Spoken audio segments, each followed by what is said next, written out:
wabarakatuh. Perkenalkan, nama saya Khairul Fikri dari kelas 6A PJKN dengan NIM 1805111092,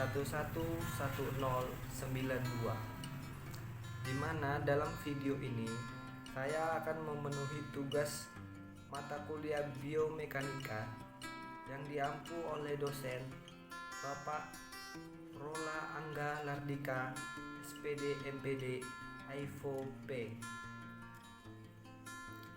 Dalam video ini saya akan menjelaskan apa itu biomekanika dan hukum keseimbangannya. Langsung saja, pengertian biomekanika. Biomekanika merupakan salah satu disiplin ilmu yang mempelajari bentuk dan macam-macam gerakan atas dasar prinsip-prinsip mekanika dan menganalisis suatu gerakan. Disiplin ilmu biomekanika ini tidak berdiri dengan sendirinya, melainkan ditunjang oleh disiplin ilmu yang lainnya seperti anatomi tubuh, fisiologi, dan fisika. Kemudian dasar-dasar atau prinsip dari ketiga bidang ilmu itu menjadi dasar suatu disiplin ilmu yang disebut biomekanika. Adapun pengertian biomekanika menurut para ahli. Pengertian menurut Hatse, biomekanika adalah ilmu yang mengkaji tentang struktur dan fungsi sistem biologi dengan menggunakan pengetahuan dan metode mekanika. Yang kedua, menurut Hayes, arti biomekanika adalah ilmu yang mengkaji tentang gaya-gaya yang terjadi pada struktur biologi dan efek yang dihasilkan oleh gaya-gaya tertentu. Pengertian biomekanika olahraga. Menurut Depdiknas tahun 2000, biomekanika olahraga adalah hal yang berurusan dengan pengaruh daya hukum alam terhadap tubuh manusia selama aktivitas fisik berlangsung. Selanjutnya adalah manfaat biomekanika. Yang pertama, memberikan dasar ilmu pengetahuan untuk mengetahui keputusan berkenaan dengan keterampilan dan gerak dasar pada olahraga. Yang kedua, sebagai dasar untuk memperoleh jawaban tentang masalah dalam unjuk kerja atau praktek olahraga. Yang ketiga, prinsip serta asasnya dipercayai dalam melakukan atau dalam memberikan asesmen dan koreksi terhadap unjuk kerja atau praktek yang dilakukan oleh peserta atau atlet. Selanjutnya yang keempat, mampu dalam mengembangkan gerak dasar olahraga yang lebih efisien dan manfaat guna. Selanjutnya adalah hukum keseimbangan dalam biomekanika. Hukum keseimbangan dalam biomekanika terdapat 5 hukum keseimbangan, di mana setiap keseimbangannya memiliki bunyi atau asasnya. Yang pertama, hukum keseimbangan 1, di mana badan selalu dalam keadaan setimbang selama proyeksi. Titik berat badan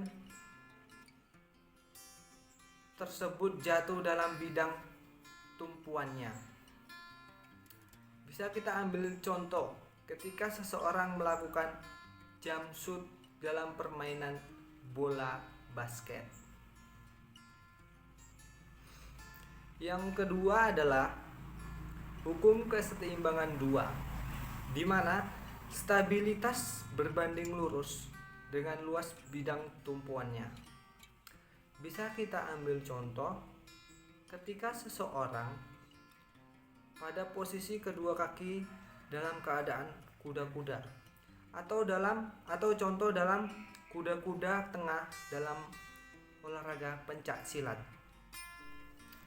Selanjutnya adalah hukum keseimbangan 3, di mana berbunyi stabilitas berbanding lurus dengan berat benda atau badan.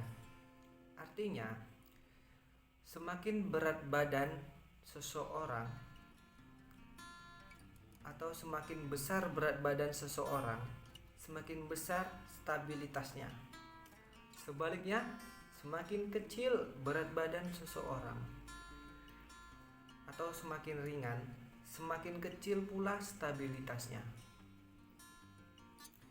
Bisa kita ambil contoh ketika dua orang berbeda berat badan atau kurus dan gemuk didorong oleh kita dan dilihat dari perbandingan jauh dari dorongan tersebut.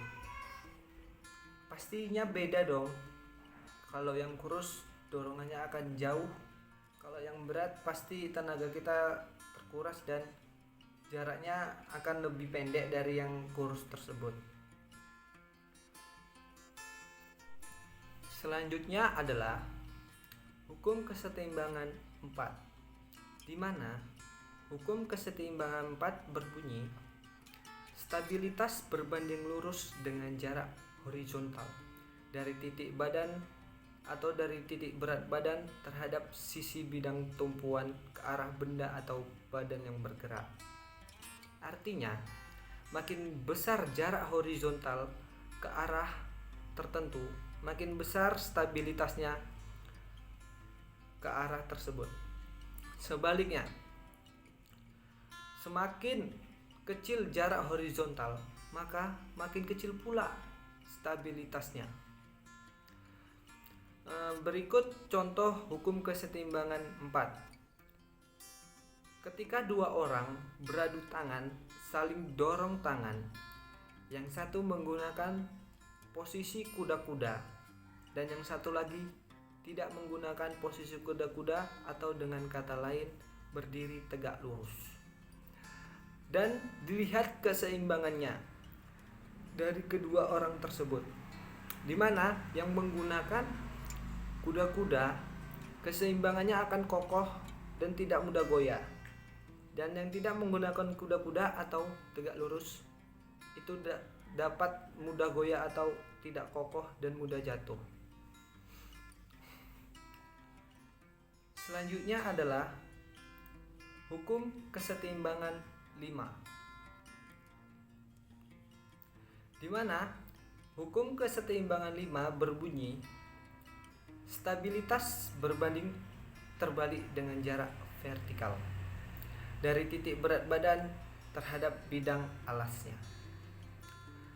Artinya, makin besar jarak vertikalnya, makin kecil stabilitasnya. Sebaliknya, makin kecil jarak vertikalnya, makin besar stabilitasnya. Bisa kita ambil contoh pada desain mobil balap. Ini mobil balap seperti mobil NASCAR F1, di mana mobil ini didesain selalu dibuat dengan bodi serendah-rendahnya atau ceper dibandingkan dengan mobil biasa atau mobil pribadi. Hal ini dilakukan agar mobil dengan kecepatan tinggi dan saat melakukan manuver tikungan tajam, mobil akan tetap stabil dan seimbang dan tidak khawatir akan terbalik. Nah, itu penjelasan biomekanika yang saya jelaskan tadi. Sekian, bila ada kesalahan saya mohon maaf, karena kita saling belajar. Sekian dari saya. Assalamualaikum warahmatullahi wabarakatuh. Dadah.